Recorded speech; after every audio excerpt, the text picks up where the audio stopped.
Nombreux sont les Congolais qui pensent à tort ou à raison que la situation économique en République démocratique du Congo est catastrophique. Faux, diront certains. Instabilité du taux d'échange, flambée des prix des biens et services. Messieurs et dames, nous allons tenter de comprendre la situation économique au pays de Félix Tshisekedi Tshilombo. Merci de votre fidélité, c'est bel et bien en jeu. Bienvenue à tous et à toutes. Nos rituels ont visiblement la peau dure et on ne peut pas s'en passer. Tu auras l'honneur de s'asseoir sur ce siège. Éprouvons-le. Dans la célèbre rubrique Eche Homo.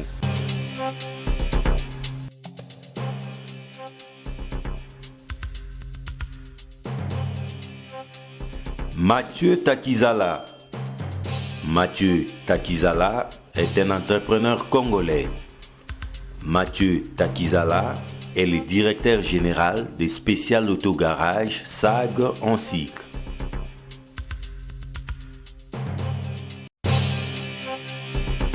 Mathieu Takizala, encore une fois, bienvenue. Merci, John.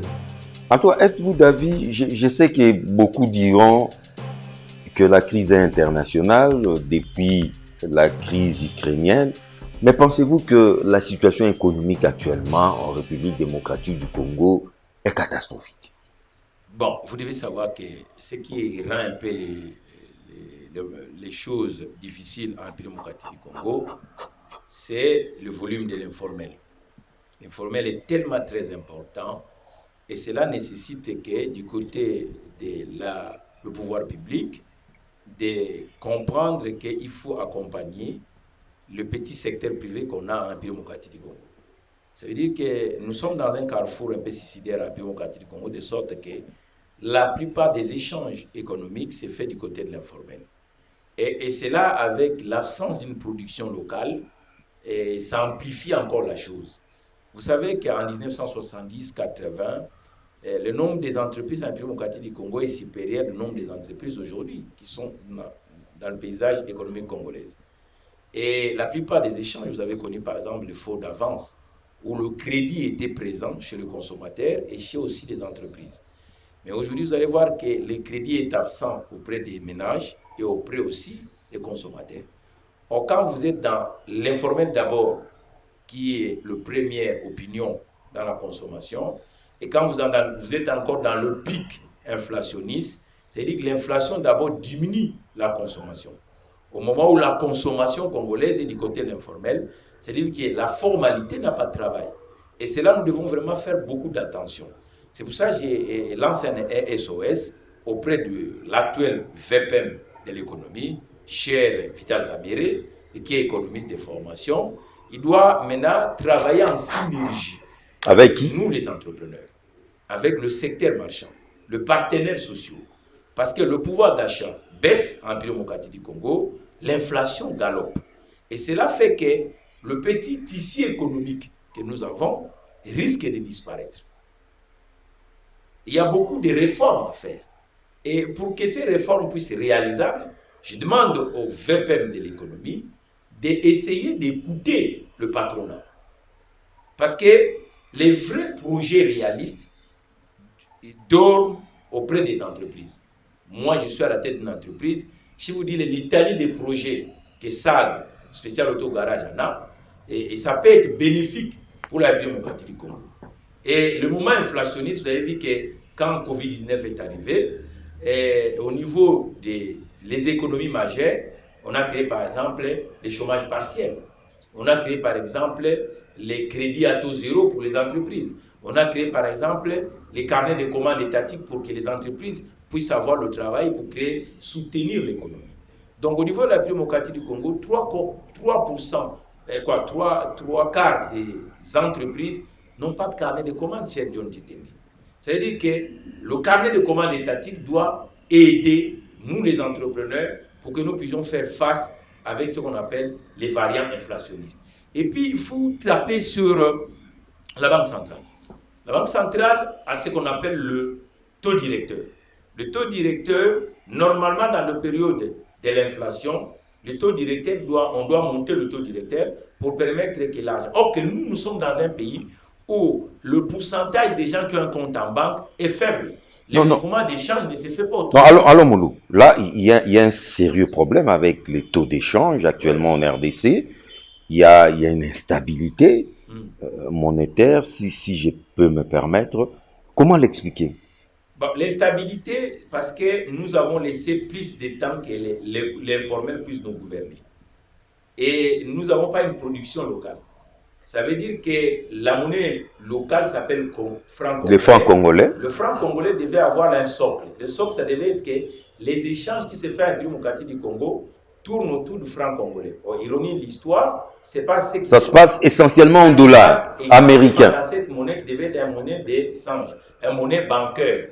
Et comme le commerce tourne autour des gens qui sont informels, la formalité est faible. Automatiquement, ceux qui sont dans l'informel vers la fin du mois ont besoin de dollars. Cherche les dollars américains. Comme nous n'avons pas la production locale et ils veulent aller acheter dans des pays lointains, ça ne se fait pas dans le circuit bancaire. On tourne avec l'argent et les secteurs qui échangent cet argent. Et puis, les loyers en démocratie du Congo, j'ai toujours donné ces... En tout cas, c'est en dollars américains. Vous voyez que c'est en dollars américains. Normalement, les loyers devaient se passer par le franc congolais autour des districts bancaires. L'indice bancaire recule et cela fait de sorte. Et puis, le crédit autour des ménages et des entreprises est absent. Vous voyez que l'inflation... Et les francs congolais en pâtissent. Le franc congolais en pâtit parce qu'il y a l'absence d'une production réelle. Oui, mais on ne va pas se limiter avec ces tableaux lugubres, ces tableaux sombres. Comment maintenant faire pour rinquéquer la monnaie nationale? Mais pour faire des choses comme dans la réalité noble de l'économie, c'est pour ça que nous disons qu'il faut un plan de relance. C'est-à-dire qu'il faut que l'actuel ministre de l'économie puisse identifier le besoin des chefs d'entreprise qui sont en démocratie du Congo et créer un couloir qui va sauver, un SOS. C'est que le couloir qui va sauver, ça va être un plan de relance des entreprises en démocratie du Congo. Il faut que les entreprises, moi je suis un chef d'entreprise en exercice, à la démocratie du Congo, ça fait 4 ans que je suis avec vous ici, nous n'avons pas un carnet de commandes. C'est-à-dire que nous vivons uniquement avec le particulier, en sachant que les particuliers ne sont pas financés par le voie de crédit. Donc, M. Vital Kamerhe, économiste de son État, s'il veut réussir ce moment inflationniste, il doit passer plus de temps avec les chefs d'entreprise pour que nous puissions quand même le compléter, pour que nous puissions quand même chercher des voies et moyens. Vous savez, l'endettement au niveau des entreprises en démocratie du Congo, il y a des séries de réformes à faire. Parce que quand vous prenez un crédit aujourd'hui, le mois prochain, vous devez rembourser. Les taux d'intérêt pour le crédit qu'on donne aux entrepreneurs est exorbitant. Donc, il faut des réformes réelles. L'énergie, vous savez que l'énergie, c'est un vrai problème en démocratie du Congo. Donc, ce genre de choses, je crois que M. Vital Kamerhe doit chercher des voies et moyens à travailler avec nous, les entrepreneurs qui sont sur le terrain, pour que nous puissions quand même diminuer ces vagues inflationnistes, parce que la plupart des entreprises sont en difficulté. Lorsque l'inflation gangronne, automatiquement la consommation réduit. L'inflation, vous l'avez dit, les mots sont sortis de votre bouche, elle se sent encore plus sensiblement, plus fortement dans les marchés. Oui. Dans nos marchés, les paniers de la ménagère en souffrent. Il y a flambée des prix générale des prix des biens et services. Comment l'expliquer aussi? Bon, cette inflation est d'origine fossile. Hein. C'est le pétrole. Oui, parce que c'est l'énergie. On ne peut pas prétendre produire ou faire de la consommation et le bien et service sans énergie. Normalement, depuis que le conflit russo-ukrainien a commencé, les autres pays d'Afrique ont profité, par exemple le Maroc, le Nigeria, ainsi de suite, d'amplifier la production locale. Vous comprenez? Or que nous, depuis que cette inflation russophone est arrivée, vous sentez que l'entreprise structurelle en République démocratique du Congo, on ne donne pas assez de béquilles pour qu'ils puissent faire face par rapport aux réalités inflationnistes du monde d'aujourd'hui. Ça veut dire que les commerçants congolais, moi je suis dans le domaine de l'ingénierie, tout ce que j'utilise comme accessoire pour rendre service aux consommateurs congolais, et tous sont produits en dehors du continent africain. 3/4 viennent du continent lointain. Au moment pour prendre un navire au niveau de l'Asie, pour venir à la République démocratique du Congo, nous utilisons l'énergie fossile. Et nous savons bien que l'énergie fossile près de 20% ou 25% de l'énergie fossile a été produit dans la partie russophone, l'Ukraine et la Russie. Et c'est là il faut créer des alternatives. Pour créer des alternatives, il faut qu'au niveau de la démocratie du Congo, que nous puissions mettre des réformes sérieuses, des réformes à caractère économique. Il faut qu'on empêche l'informel, le pourcentage qu'ils prennent dans la logique des échanges avec la démocratie du Congo. Aujourd'hui, dans tous les secteurs de la vie, celui qui est le maître, c'est l'informel. Nous, les formels, nous ne sommes pas en position d'agir. C'est pour ça que nous disons au Premier ministre Samalou Kondé et au ministre de l'économie, le VPM, qui va coordonner tous les ministères techniques à caractère économique, pour permettre qu'aujourd'hui, il doit identifier, nous avons réellement aujourd'hui combien de plantations actives en démocratie du Congo, combien d'ateliers actifs en démocratie du Congo, combien de supermarchés en démocratie du Congo, combien de pharmacies, combien d'usines, ainsi de suite.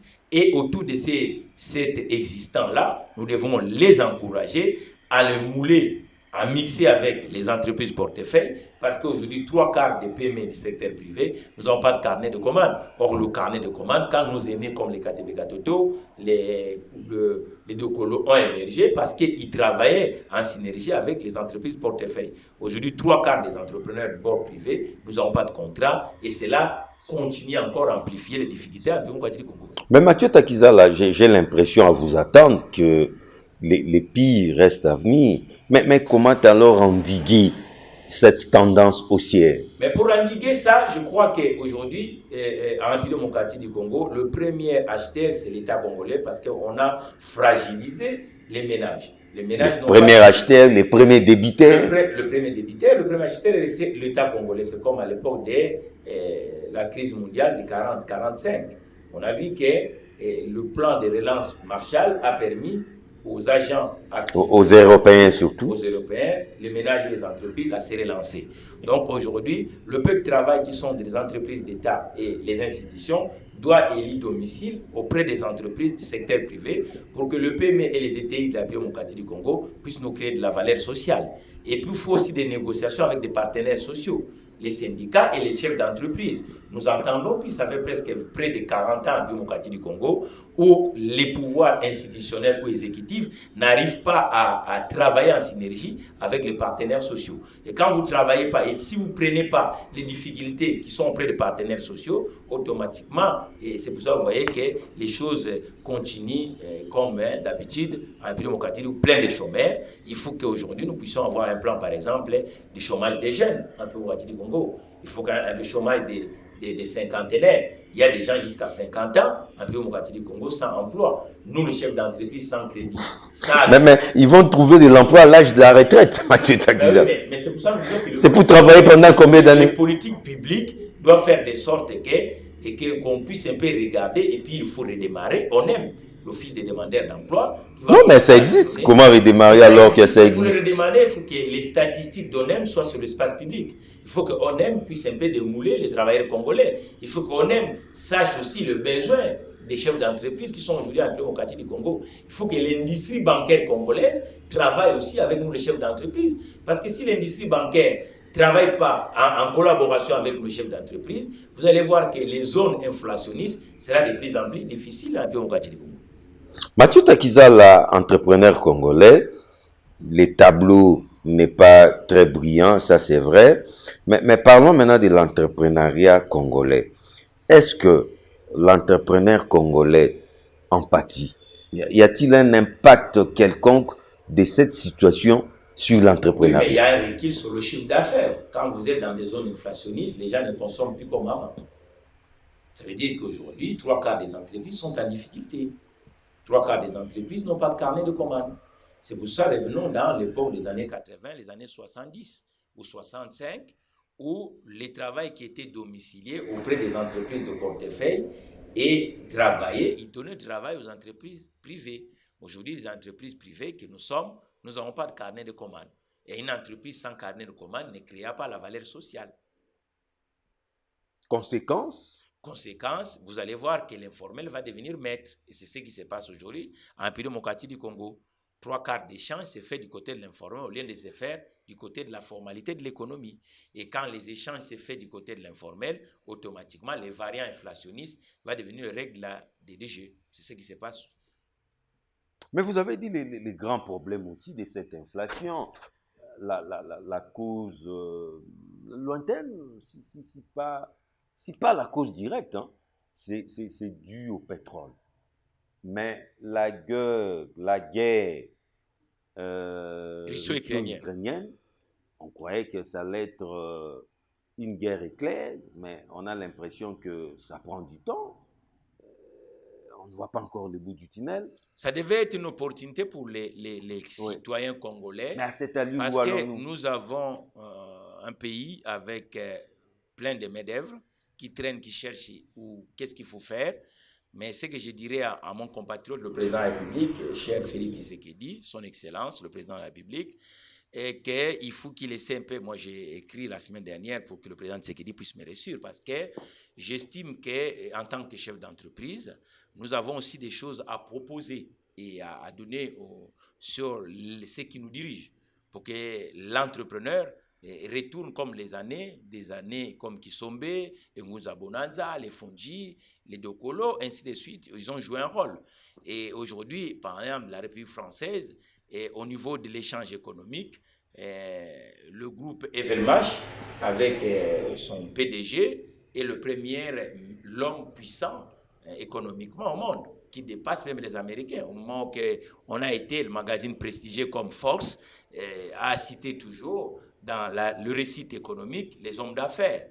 Et ça fait presque 40 ou 50 ans, les hommes d'affaires congolais sont absents. Toujours. Pour cela. Donc, ils ne sont pas cotés dans le magazine Force. Mais quand vous regardez aujourd'hui, le PDG de Louis Vuitton est le premier fortune du monde, qui dépasse même les Américains. Vous voyez? Donc, la France aujourd'hui pilote l'économie mondiale. Parce que celui qui représente l'économie mondiale, au niveau mondial, c'est un Français, qui est le PDG de Louis Vuitton. Mais aujourd'hui, le président Tshisekedi, nous le demandons en disant, nous les Macheta Kizala, nous sommes cette génération des entrepreneurs qui veulent accompagner les institutions et les exécutifs. Il faut que le président Tshisekedi passe aussi plus de temps avec nous pour que nous puissions quand même permettre à cette nation de retourner à l'époque de Jeannot Bemba. À l'époque de Jeannot Bemba, une très belle époque, mais le passé ne revient plus. Ça, on le dit, nous devons travailler pour le présent, pour l'avenir. Macheta Kizala, nous sommes d'abord congolais. Quand on parle Congo, on voit d'abord et avant tout l'instabilité qui règne à l'est du pays, entrepreneurs congolais. Il vous arrive aussi que cette situation vous impacte d'une façon ou d'une autre? Oui. Et de quelle manière? Ça nous impacte parce qu'aujourd'hui, l'économie mondiale est croisée. Et quand vous vivez en dehors de notre territoire, les clichés, aujourd'hui le président Tshisekedi a fait plus d'efforts, où on parle le Congo différemment par rapport à 5 ans en arrière. 5 ans en arrière, quand vous étiez dans la capitale occidentale, on parlait plus du Congo de la connotation guerrière. On dit c'est un pays instable, il y a des rébellions, ainsi de suite. Mais on a vu que depuis que le président Tshisekedi est arrivé à Kinshasa, le ballet diplomatique, il n'y a pas longtemps, le pape, le monarque catholique, était au niveau de la démocratie du Congo. Il n'y a pas longtemps, l'ancien président français, quelqu'un que j'ai admiré, moi dans ma jeunesse, quand j'étais étudiant, quand Nicolas Sarkozy, j'aimais plus son énergie. J'ai trouvé que c'était un garçon qui comprenait les enjeux du 20e siècle, 21e siècle, et qui était ici à Kinshasa, qui a rencontré le président Tshisekedi. On a vu même Emmanuel Macron, qui a presque le parcours que j'ai, qui a passé dans les institutions bancaires, et qui connaît le monde de l'entreprise, comment ça fonctionne, qui était à Kinshasa. On a vu le président de la Confédération suisse qui était à Kinshasa. Tout récemment. C'est-à-dire que le monde occidental est retourné à Kinshasa. Ballet diplomatique. Ballet diplomatique au niveau de Kinshasa. Et que le président Tshisekedi a tourné la plupart des capitales occidentales. De ce côté, il a retourné la nation congolaise qu'on commence à parler. Mais je sais que moi, je demande beaucoup au président Tshisekedi, il faut que la nation congolaise retourne la nation congolaise dans le caractère économique. Il faut que les hommes d'affaires congolais retournent comme à l'époque des vieux Mokia et qui faisaient les affaires avec leurs partenaires européens, et ainsi de suite. Donc, de ce côté, vraiment la guerre nous impacte comme l'image qu'on avait collée à la République démocratique du Congo. Qu'on peut faire rien à la République démocratique du Congo parce que c'est une nation guerrière. Et cela a fait qu'on peut, dans les années de la guerre, on n'a pas créé plus d'emplois. Et que les entrepreneurs congolais n'ont pas trouvé plus de partenaires. Et aujourd'hui, grâce à cette législative du président Tshisekedi, on a vu que le monde occidental commence à retourner à la démocratie du Congo. Mais ce que je lui demande, il faut que le président Tshisekedi puisse quand même nous écouter aussi, le chef d'entreprise. Et jusque-là, vous avez l'impression que vous n'êtes pas tellement écouté, vous prêchez dans le désert. Non, nous, notre souci est que la citoyenneté congolaise puisse avoir la noblesse dans le terrain social. Le terrain social, c'est l'employabilité des uns et des autres. Il faut que maintenant, aujourd'hui, la plupart des chefs d'entreprise tels que SAG, nous avons des belles initiatives. Vous savez, depuis longtemps, en démocratie du Congo, pour aller à Lubumbashi, on part uniquement dans l'aventure aéronautique, l'avion. On ne part pas au niveau de l'autocar. Donc chez SAG, spécial autogarage, nous avons un bel projet où j'estime que ça peut être utile pour la démocratie du Congo. Non, les routes existent, mais on peut adapter. Heureusement, nous sommes dans le secteur de l'ingénierie. On peut mettre les engins qui peuvent adapter à des pistes que nous avons aujourd'hui. Et de quitter Kinshasa jusqu'à Lubumbashi par voie terrestre. Combien de mois? Non, pas de mois, ce sont des journées où on arrivera à un temps et puis ça va donner... Et ça va freiner l'exode. Le projet est déjà opérationnel? Le projet, nous demandons, c'est pour ça que je vais excusez-moi, que le président Tshisekedi puisse me reçu pour que j'essaie un peu de l'étaler, ce projet. Et puis, au niveau de l'Afrique d'ici, nous avons une belle communauté congolaise. Pour arriver à Kinshasa ou à Lubumbashi, à des villes congolaises, ils sont obligés de prendre uniquement l'avion. Mais j'estime qu'on doit voir un autocar congolais qui quitte Kinshasa et qui passe jusqu'à Johannesburg ou des villes sud-africaines. Donc jusque-là, c'est un projet. Hein? C'est un projet, c'est pour ça que je demande à Sama Lukonde, au président Tshisekedi, de me recevoir pour que je puisse un peu étaler les biens. Kinshasa, Lubumbashi, Kinshasa, Kolwezi. Par voie terrestre, parce que pour freiner aussi l'exode. Parce que quand ils passent à Kenge, les villageois peuvent créer un petit restaurant, et ainsi de suite. Quand ils passent à Massimanimba, les gens peuvent trouver la vie. Quand ils passent à Kikwit, les gens peuvent... Quand à Chikapa, à Kananga, Mujimai... À chaque trajet, il y a des activités économiques qui se créent. Ça va créer de la vie. Donc, c'est pour cela, ce projet tient vraiment beaucoup à ça. Et je demande au président Tshisekedi de me recevoir pour que je puisse un peu qu'on échange avec lui et comment on peut trouver les alternatives solvables du XXIe siècle. Mathieu Takizala, comment voyez-vous l'économie congolaise dans 5 ans? Je ne vais pas très loin. Dans 5 ans, à court terme. Aujourd'hui, l'économie congolaise a des gens qui incarnent comme Mathieu Takizala. Nous sommes là présents, sauf que je demande aux consommateurs congolais de croire en nous. Si vous croyez en nous, si vous donnez ce que vous consommez autour des entreprises quelques SAG, et ça va permettre que dans 5 ans, nous sommes un pays avec un peuple gigantesque, dynamique, 120 millions d'habitants. Je crois qu'aujourd'hui, il suffit de caser notre peuple. On va revenir comme des années 70 où l'économie, Kinshasa, on l'appelait Poto Moyindu parce qu'il y avait de quoi faire, c'était un Eldorado pour les autres Africains. Mais Mathieu Takizala, parce qu'on parlait du franc congolais, du taux d'échange, est-ce que cette pratique ici des cambistes, où on voit des gens, des jeunes gens, des messieurs, des papas, des mamans, avec des piles d'argent dans nos rues, pour vendre, échanger de l'argent, vous trouvez que cette pratique est normale? Non, elle n'est pas normale parce que nous avons laissé plus le temps à l'informel de nous guider. C'est de l'informel. Donc, c'est de l'informel de nous guider. Et je crois qu'aujourd'hui, si vous soutenez les entreprises... Mais ce sont même nos autorités qui non, passent par la rue pour l'aventure de l'échange monétaire doit se faire autour des institutions bancaires. Et nous demandons aux autorités, pour que les institutions bancaires puissent avoir le socle, il faut soutenir des entreprises qui existent aujourd'hui en République démocratique du Congo. En nous donnant des contrats, en nous donnant un peu de crédit, vous allez voir que 3/4 des gens qui sont dans la rue vont trouver l'emploi. Et quand ils seront employés, automatiquement, leur salaire à la fin du mois passera par Case Bank et on va frustrer l'informel qui nous guette aujourd'hui. C'est pour ça que vous voyez que chacun fait comme il veut. Mais pour réguler ça, il faut qu'on retourne, qu'on relance les entreprises qui sont aujourd'hui en République démocratique du Congo. Directeur général de SAG, spécial Autogarage, vous avez un tout petit peu anticipé en parlant de ces grands projets. Comment relier Kinshasa, Lubumbashi par voie terrestre. Par voie terrestre. Vous pouvez revenir sur ça. Mais du nouveau, du côté des SAG? Il y en a beaucoup. Nous sommes dans la zone inflationniste. La consommation des services autour de l'automobile en République démocratique du Congo, les prix sont exagérés. Spécial Autogarage a décidé pour les entretiens, moins 50%. Nous disons à nos compatriotes finis d'être pigeons, revenez dans la case de la consommation structurelle. Et à travers Spécial Autogarage qui va être votre syndic, qui va permettre aux industriels qui vendent pétrole, qui vendent de l'essence, qui vendent des huiles, batteries en démocratie du Congo, de vous compléter. C'est pour ça que vous voyez que, par exemple, un catch actuellement chez Spécial Autogarage, pour entretenir dans du structurel, c'est 88 000 francs congolais. Quel c'est IST, hein? IST. Il y en a qui ne vont pas nous comprendre. Et ce sont des véhicules qui sont majoritairement dans nos routes, mais 3/4 de ces véhicules ne viennent pas entretenir autour des garages. Ironie de l'histoire, ces véhicules ça se fait dans la rue. Ça se fait dans la logique que vous connaissez. Un véhicule comme Arrière, où les compatriotes utilisent beaucoup, en République démocratique du Congo, c'est uniquement à l'équivalent des $80 américains, moins 50% qu'on avait fait, pour que nous voulons qu'aujourd'hui, que nous puissions faire participer ceux qui vendent des bougies de pneumatiques en République démocratique du Congo, pour que les Congolaises et Congolais puissent retourner, regagner lettre de noblesse de la consommation. Toyota, marque X. Toyota est en majoritaire. Aujourd'hui, les véhicules qui roulent en pays démocratique du Congo, 3%, c'est plus 3/4 des véhicules sont d'origine nippone.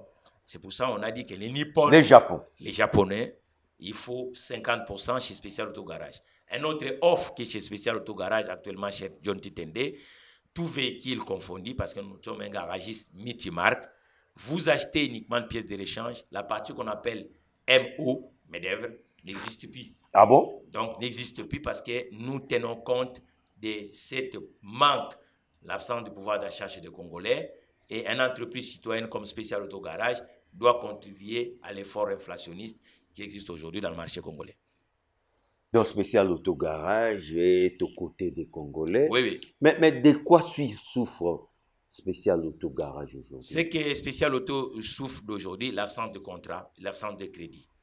L'objectif de Special Auto Garage, c'était d'être dans tous les 26 provinces de la République démocratique du Congo. Mais l'absence de contractuels a fait que Special Auto, jusqu'à aujourd'hui, il cantonne uniquement dans la ville de Kinshasa. Ah bon? Heureusement, avec les logiques digitales. Et je ne pense pas que c'est dans toutes les 24 communes de la ville de Kinshasa. Oui, mais aujourd'hui, avec l'avantage que la technologie permet que les 24 communes de la ville de Kinshasa peuvent consommer la logique spéciale autogarage et même la République. Vous avez un site?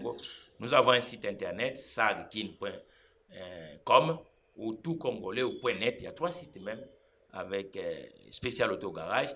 Nous sommes présents dans des réseaux sociaux. Facebook, LinkedIn, YouTube, Google, Instagram, Twitter, tous ces réseaux communautaires. Special Auto est présent. Vous pouvez consommer Special Auto via le digital parce que le digital n'a pas de frontières. Mais notre souci est que Special Auto Garage devienne vraiment une entreprise nationale dans toutes les grandes villes parce que la pauvreté de la consommation mécanique est exagérée en République démocratique du Congo. Ça appauvrit les Congolais. C'est pour ça que nous demandons aux autorités de nous donner un peu cet coup de pouce d'avoir du contractuel. Donc vous avez besoin de subventions?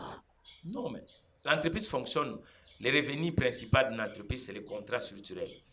L'histoire spéciale Auto Garage aujourd'hui n'a pas de contrat structurel. C'est pour ça que vous voyez mon homologue nigérien travaille avec la police nigérienne. Il fournit les prestations à la police nigérienne. Il fournit à les grands marchés, les marchés d'État. Et il travaille avec des administrations. Il travaille avec leurs sociétés d'assurance. Des institutions publiques. Des institutions publiques. Mais l'histoire spéciale autogarage ne travaille avec aucune institution publique. C'est pour ça que nous commençons par le premier des institutions qui est la présidence de la République.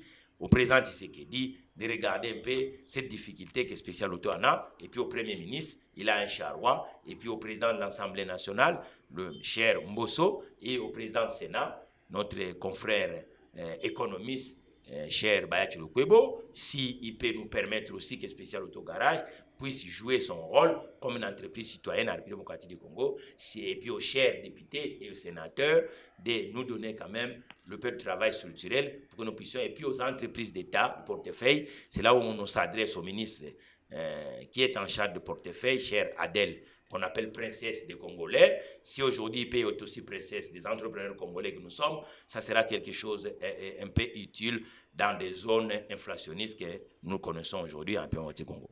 Mathieu Tagda, ce n'est pas du coq à l'âne parce que vous avez parlé des réseaux sociaux. Nul n'est censé ignorer la loi. Le savez-vous que désormais au Congo, nous avons une loi sur le numérique? Oui. Désormais, vous pouvez être poursuivi pour vos posts, oui, vos écrits, vos images que vous publiez.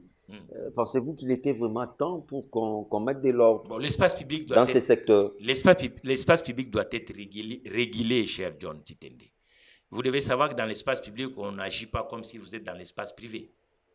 Et Or, les réseaux sociaux, c'est un espace public. C'est un espace public. C'est un prolongement de l'espace public. C'est un prolongement de l'espace public. Mais maintenant, ce que je dirais aux côtés de législature, le pouvoir législatif ou le pouvoir exécutif, de comprendre que pour que nous puissions quand même être efficaces, il faut que la plupart des terminaux, ce qu'on appelle les outils qui permettent aux gens d'être dans l'espace public digital, l'ordinateur, les téléphones mobiles, les SIM, sont achetés encore dans la logique de l'informel. C'est pour cela qu'il faut, dans la rue, il faut maintenant que ça soit canalisé par les entreprises. Et quand ils sont canalisés par les entreprises, nous pouvons avoir... Mais c'était pas aussi ça l'objectif des RAM? Bon, je ne sais pas si on a abouti à ça, mais c'est que je demanderais au ministre du numérique de travailler aussi beaucoup avec des entrepreneurs. Parce qu'aujourd'hui, l'achat de ces terminaux ne s'achète pas avec la traçabilité solvable. Et cela va permettre même au Premier ministre, il faut faire des ateliers, il faut travailler avec nous, les entrepreneurs, comment on peut trouver les ici honorables pour que nous puissions quand même traçabiliser les gestes des Congolais via la toile. Mais c'est un travail des fourmis, ça. Mais ça commence quelque part. Oui. Ils ont commencé par cette initiative de mettre un texte de loi. Je crois que ce texte de loi, pour que ça ne puisse pas être comme la loi sur les petits échanges économiques, et où on voit que ceux qui ne sont même pas habilités à faire l'échange économique de petits commerces, c'est eux qui le font.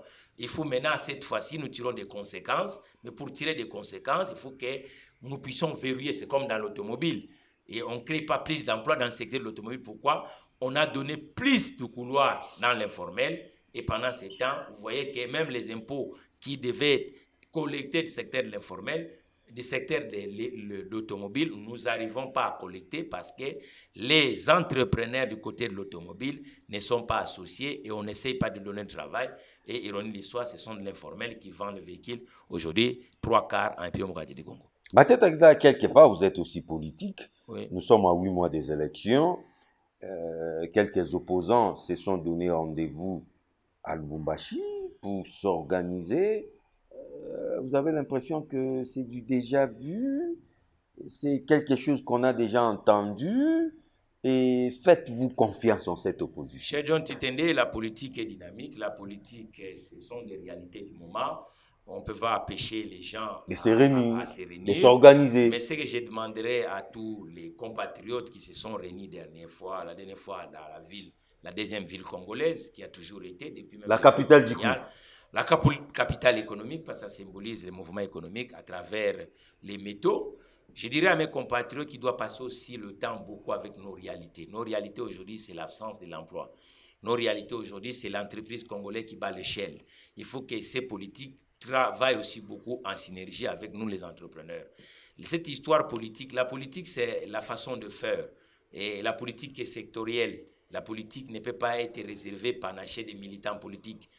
Ils doivent aussi échanger. Je vis que c'était notre compatriote Denis Sanga, et puis il y a un autre économiste, des économistes, Matata Mpogno, et puis Martin Fayulu. Un grand homme d'affaires aussi, Katumbi. Celui qui a été pendant longtemps comme représentant du monde que moi je suis aujourd'hui, le monde de l'entreprise, Moïse Katumbi. Il faut qu'ils passent aussi leur temps aussi à échanger avec des chefs d'entreprise qui sont en exercice à République démocratique du Congo parce que ils ne font que parler élection politique, élection. La politique est faite pour changer la société, mais on ne peut pas changer la société si on n'essaye pas d'interroger les problématiques socio-économiques de la République, mais les problématiques socio-économiques et ceux qui peuvent aussi donner des éléments, ce sont les syndicats et les patronats. Mathieu Taxida, la crise actuelle sont attirés par les entrepreneurs. Ça sera votre conclusion. Bon, les leçons à tirer, nous devons innover, nous devons s'adapter par rapport à nos réalités. C'est pour ça que je demande l'audience au premier des Congolais, le président de CENI. Je demande à travers le média, j'ai écrit officiellement, j'ai des choses à proposer par rapport à la crise parce que je suis un homme d'entreprise. Je dirais aussi à les autres acteurs publics, vous les journalistes, vous le faites assez. Depuis 48 mois que je suis en République démocratique du Congo, il faut donner l'espace que nous puissions quand même donner des solutions dans notre belle république qu'on appelle la République démocratique du Congo. Mais je demande aux politiques, même les parlementaires, en commençant aussi par le premier des parlementaires, le président Bosso, qui est à l'Assemblée nationale, même le président du Sénat, Bayati Lukwebo, le professeur, et recevoir le chef d'entreprise. Moi, je suis un chef d'entreprise en exercice. Nous voulons quand même trouver des entonnoirs où les Congolais peuvent se soulager parce que la vie est chère aujourd'hui en démocratie du Congo. L'une des propositions, vous savez, l'intelligence économique nous interdit de dire des choses devant le caméra. Il y a des choses aussi, il faut échanger. L'intelligence économique, c'est pour ça que nous disons au président des décors de recevoir Mathieu Takizala comme le représentant aussi du monde de la avez-vous déjà les audiences, c'est pas à la télévision. J'ai écrit officiellement, mais j'ai des réceptions. J'ai des accusés de réception et je demande à travers, je sais que mes compatriotes suivent aussi, le média a un rôle et à travers le média, je pense qu'à travers tous ces éminentes personnalités, nous pouvons trouver aussi des assises ou des issues de sortie honorables pour que les Congolais puissent se retrouver comme l'époque où les gens travaillaient en démocratie du Congo. L'un des défis de la démocratie du Congo du XXIe siècle, c'est l'occupation salariale des Congolais et des Congolaises. Il faut que les gens qui nous occupent politiquement puissent avoir aussi des éminentes personnalités du monde économique ou les patrons qui va permettre aux politiques congolais de refléter la noblesse de la société congolaise. Mathieu, un message particulier à l'endroit de la jeunesse, cette jeunesse dynamique congolaise qui nous suit en ce moment. John Titengue, je vous remercie. Vous avez 65% de la population congolaise est jeune. Je dirais, nous tous, nous sommes jeunes et il faut croire. Et moi, quand je vois les images du Méditerranée, ça me fait mal. Où on voit la jeunesse, l'Eldorado, c'est ailleurs. C'est ailleurs. Ce n'est pas leur faute parce qu'on ne leur donne pas la chance d'agir dans le continent. Et de dire à ces jeunes générations de passer le temps avec ceux qui essayent d'incarner l'Afrique sociale, l'Afrique de l'entreprise. Nous sommes là, mon numéro, vous l'avez. Ils peuvent vous contacter. Ceux qui veulent devenir chef d'entreprise, on va les conseiller. Ceux qui veulent travailler, on va leur dire un travailleur, comment il va se comporter. Il faut croire à la République démocratique du Congo. Il faut que la jeune génération croit. Parce que quand les Lumumba ont commencé cette élite, ils étaient tout jeunes. Ils étaient tout jeunes. Mais aujourd'hui, la jeune génération, c'est comme s'ils se désintéressent de la société congolaise. Il faut qu'ils impliquent, comme le président John Kennedy a dit, il faut faire quelque chose pour ton pays. Et l'agriculture est parmi les solutions pour les jeunes générations.